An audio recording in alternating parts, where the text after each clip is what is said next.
أعزائي أهلا بكم في حلقة جديدة من بودكاستي وبودكاستكم الموضوع كبير. في الحلقة دي أنا حابب أوضح ليه أنا مش قادر أكمل مسلسل الاختيار بصراحة. بس خلونا نتكلم عن النهاية بتاعة مسلسل الاختيار. بالنسبة لي النهاية دي كانت الحلقة الثالثة تقريبا. شفت مشهدين تلاتة من الرابعة، بس الحلقة التالتة كانت هي النهاية الحقيقية للمسلسل بالنسبة لي. ولكن فيما بعد اتفرج على الحلقة 28 في يوم من الأيام، عشان عمرو سلامة قال إن الحلقة دي أهم حلقة في تاريخ التلفزيون العربي. هنشوف الكلام ده حقيقي ولا لأ، بس يعني مش دلوقتي، مش قادر خالص. الحلقة التالتة، فالحلقة دي هي ريفيو للحلقة التالتة من المسلسل. مش فاكر الحلقة التالتة قوي، اتفرجت عليها من أسبوع وشوية بس يعني فاتحها قدامي واحاول افتكر. بتبدأ بهشام عشماوي في العربية رايح المطار، هيهاجر بقى مش هيهاجر، خد فيزا عادي، زيارة او سياحة لتركيا، ومن تركيا بينط على سوريا. فالحلقة بتبدأ بهشام عشماوي قاعد في العربية، بناخد لنا شطات ليه كده في العربية، وبعدين بنرجع فلاش باك على احد الناس في الجوامع وهو بيعلم بقى الناس طلبة وبتاع. قعدت تحس ان هو كتاب، فقاعدين في جامعة وبيتكلموا، وعشماوي هو صغير قاعد مع واحد صاحبه، وقاعدين بيشوفوا بقى الشيخ ده بيقول ايه. الشيخ بيقول كلام بقى اللي هو ايه، ضد الدولة وضد الحكومة وضد مش عارف ايه. فبيسأل صاحبه بعد ما طلعوا من الجامعة، هو الشيخ ده ايه ولا بتاع؟ قال له ده مكتب ارشاد وحوار كبير ومحدش يقدر. بس كان في دابنج في الحتة دي، والدبنج وحش قوي بصراحه. الواد وهو بيتكلم، الواد اللي عامل دور هشام عشماوي وهو صغير، هو عامل يعني ماشي، هم تقريبا اختاروا على اساس الحواجب، اوكي. الفويس دابنج كان غريب جدا. بنرجع تاني لهشام عشماوي في العربيه ورايح مسافر على تركيا، وبيتكلم بقى مع جوز اخته تقريبا. بيقول له، انا مش فاكر الراجل ده كان مين، جوز اخته غالبا او حد قريبهم يعني من العيله، هو اللي بيوصله المطار. بيقولوا بقى خلي بالك من الولاد، وخلي بالك من مراته نهى تقريبا او حاجه زي كده. في نفس الوقت الجيش بيستعد، كتيبة بقى احمد منسي وطالع هو واسر ياسين، وشالوا في اف اكس اللي كانت موجوده في الحلقه اللي قبليها، شالوها الحمد لله. بيوروك بقى المشهد تاني، شت. نطلع عادي الطياره ومفيش اي ايه في اف اكسات مكتوبه الحمد لله يعني. وبنسمع بقى الخطاب بتاع امير كرارة. في نفس الوقت الحلقة ماشية زي الحلقتين اللي فاتوا، ودي حاجة عجباني جدا، شكل مقارنة بيوريك ده رايح على الطيارة وده رايح على الطيارة، دي طيارة كذا ودي طيارة كذا، ده رايح عشان كذا وده رايح عشان كذا. المقارنة في المسلسل عظيمة، انا اتبسطت جدا من المقارنة. بس والتمثيل، في ناس في المسلسل ده عملوا حاجات مش طبيعية، عاش. المهم في المقارنة بقى بنشوف غسيل المخ لهشام عشماوي على مدار حياته كلها وهو عيل صغير. ابوه راجل عادي، راجل بتاع اللي هو بيصلي كل فرض مش عارف ايه، وقال له صاحبك المسيحي ده ما تلعبش معاه عشان هو مسيحي، انت كده هتضايق ربنا. بدأت كده بقى. الموضوع ده على فكرة بيتقال كتير، اللي هو انت بتلعب مع مين؟ لا مسيحي ده ولا مسلم؟ ما بتكلمش في القاهرة ما تعتبروهاش البلد بتاعتنا يعني. الموضوع ده مشهور جدا وحقيقي. وبيقعد بقى يبص في الطيارة هشام عشماوي، بنرجع لهشام عشماوي بيقعد يبص في الطيارة على الناس اللي حواليه، بيلاقي واحد أجنبي اللي هو الواد المسيحي، فبيفتكر أبوه وهو بيقول له ما تلعبش مع صاحبك المسيحي. بيشوف واحد ولد صغير بيظبط مع بنت قاعدة قدامه، فبيفتكر كان بيبصبص لبنت في البلكونة وابوه فشخه، وهكذا وهكذا وهكذا وهكذا. هشام عشماوي بقى سوري، احمد منسي بقى اللي هو امير كرارة في الطيارة. بنشوف السبحة بتاعت اسر ياسين، علشان السبحة مهمة في الاخر. انا بحرق المسلسل في الحلقة دي، فلو ما اتفرجتش عليه وعايز تتفرج عليه ما تتفرجش على الحلقة دي او ما تسمعهاش. بياخد بقى السبحه بتاعت اسر ياسين. المفروض يعني توكن ده في الدراما حاجه تاثيرها قوي جدا. اول ما تشوف التوكن كان المفروض اول ما نشوف السبحه نقول اه. فيعني في حاجات محطوطه ماشي، بس للاسف ما علينا.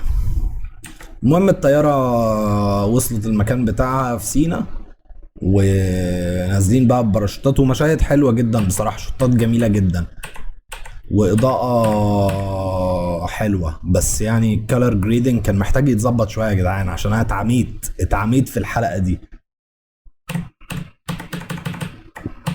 اياد نصار حتى الان هو اتقل ممثل موجود. بصوا بقى كريم محمود عبد العزيز عمل ايه في الحلقه الاولى.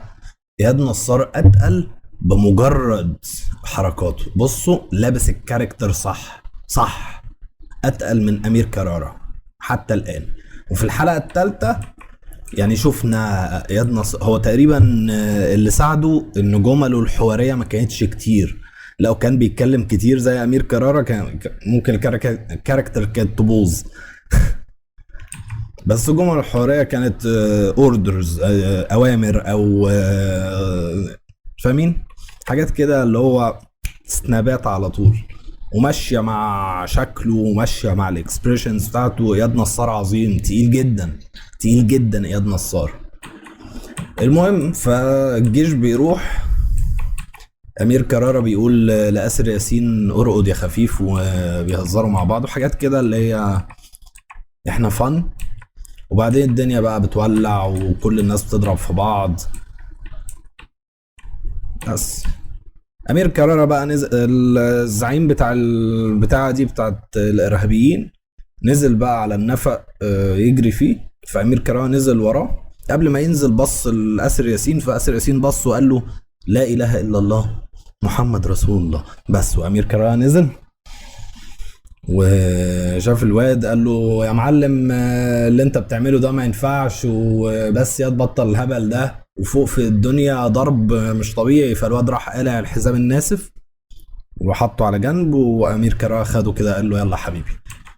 طلع امير كرارة من تحت، لا ايه، لا اسر ياسين ميت. يا المفروض بقى ان المشهد بتاع موت اسر ياسين بحاول اشوفه، استنى، كان المفروض ان هو يبقى مشهد قوي جدا، بس مش ده اللي حصل. اللي حصل ان اسر ياسين كان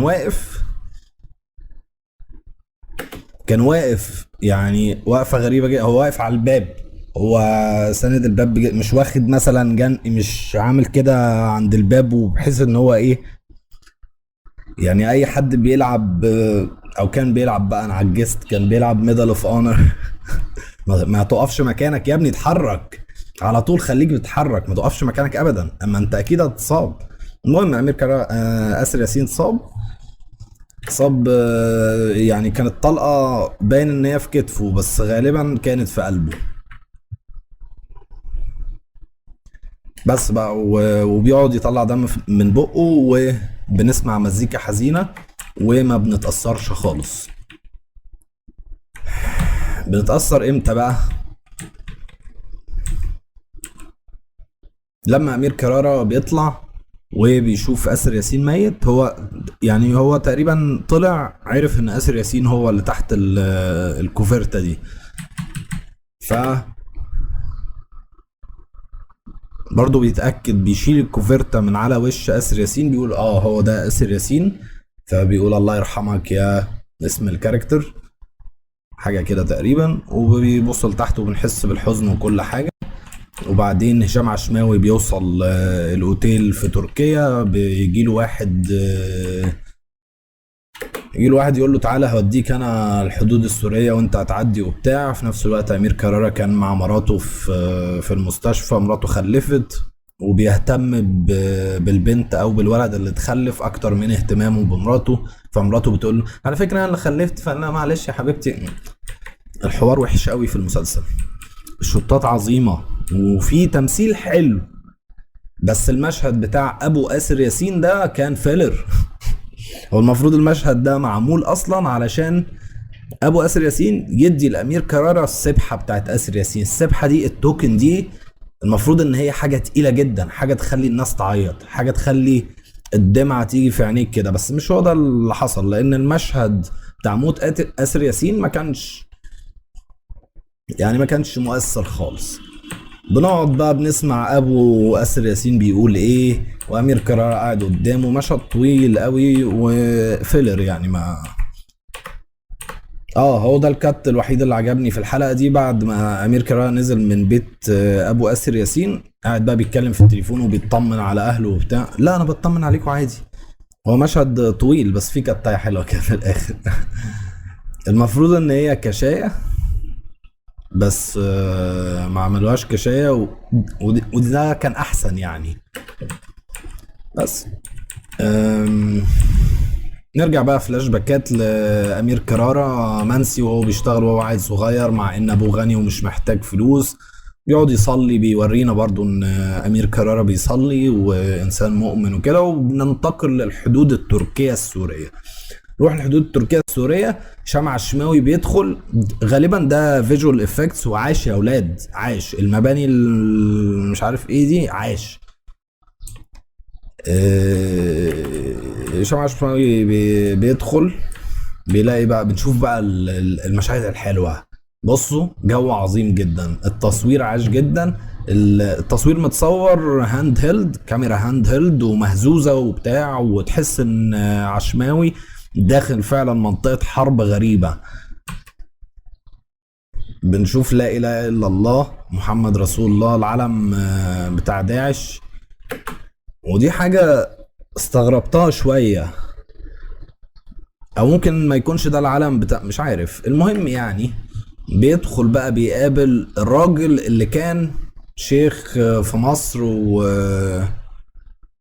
وبعدين انتقل الى سوريا والحاجات دي. بيقعدوا يتكلموا مع بعض كده في شط غريب جدا يعني، واقفين مش عايزين يقعدوا. الاتنين سلوات والدنيا منوره من وراهم، وهم بقى واقفين في ظلمات وبتاع. بس ماشي اقعدوا يعني. الراجل البديهي انه يقول له اقعد. يعني انا عارف ان انتوا عايزين تعملوا شط حلو، بس كان ممكن يتعمل بطريقه احلى.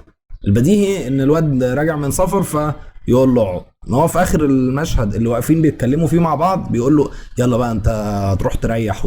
طب ما تقعد الراجل، هات له بق ميه، اي حاجه، ما علينا. المهم يقعدوا يقولوا حاجات فيلرز كتير قوي. الحوار كله فيلرز. بنعرف ان هشام عشماوي في الاخر هو اللي هيدرب الناس بسبب خبرته في الجيش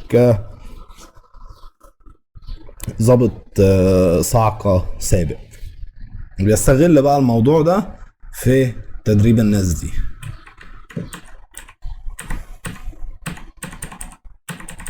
بس تقريبا وبنوصل للحاجة العظيمة جدا في الحلقة دي. الحاجة العظيمة جدا في الحلقة دي هي مشهد